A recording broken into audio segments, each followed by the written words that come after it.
Les troubles du comportement alimentaire, qu'est-ce que c'est au final?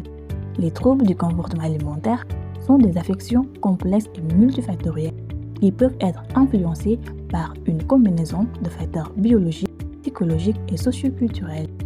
Imaginez que notre relation avec la nourriture est comme une belle danse. Parfois, nous dansons avec aisance, mais à d'autres moments, cela peut devenir un peu chaotique.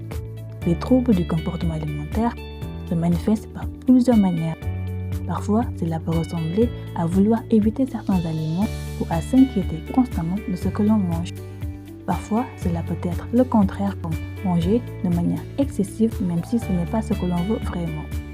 Il est important de savoir que ces comportements ne sont pas simplement des choix, mais souvent un moyen de gérer des émotions complexes comme le stress, l'anxiété ou même la tristesse. Par exemple, certains peuvent penser que manger très peu de nourriture les aidera à se sentir mieux dans leur peau. D'autres peuvent manger beaucoup à des moments difficiles pour se réconforter. Dans ces cas, la nourriture devient comme un moyen pour gérer des émotions plutôt qu'une simple source de nutrition. Les comportements peuvent nuire à notre santé, cela peut affecter notre énergie, notre humeur et notre confiance en nous. C'est un peu comme si on tentait de conduire une voiture avec une roue dégonflée. Cela peut être difficile et même dangereux. Ceci nous amène à distinguer différents types de troubles du comportement alimentaire. On peut citer entre autres l'anorexie, la boulimie, l'hyperphagie, le pica et l'orthorexie. L'anorexie, c'est quoi? L'anorexie, c'est quand une personne a une peur intense de prendre du poids. Elle mange très peu et peut se sentir insatisfaite de son corps même si elle est très mince.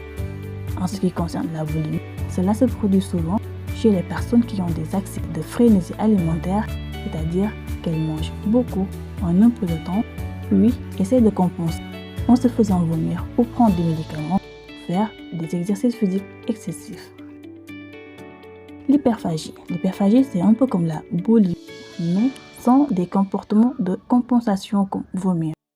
Les personnes concernées mangent souvent des quantités importantes de nourriture, même si elles ne sont pas vraiment affamées. Imaginez quelqu'un qui mange un énorme plat de riz ou de pâtes en regardant la télé, sans y prêter attention. Le pica, c'est moins courant, mais certaines personnes ressentent le besoin de manger des choses qui ne sont pas des aliments, comme de la terre, du savon ou du papier.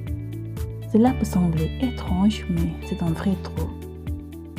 En ce qui concerne l'orthorexie, ce trouble implique une obsession pour manger des aliments très sains et éviter tout ce qui est considéré comme mauvais.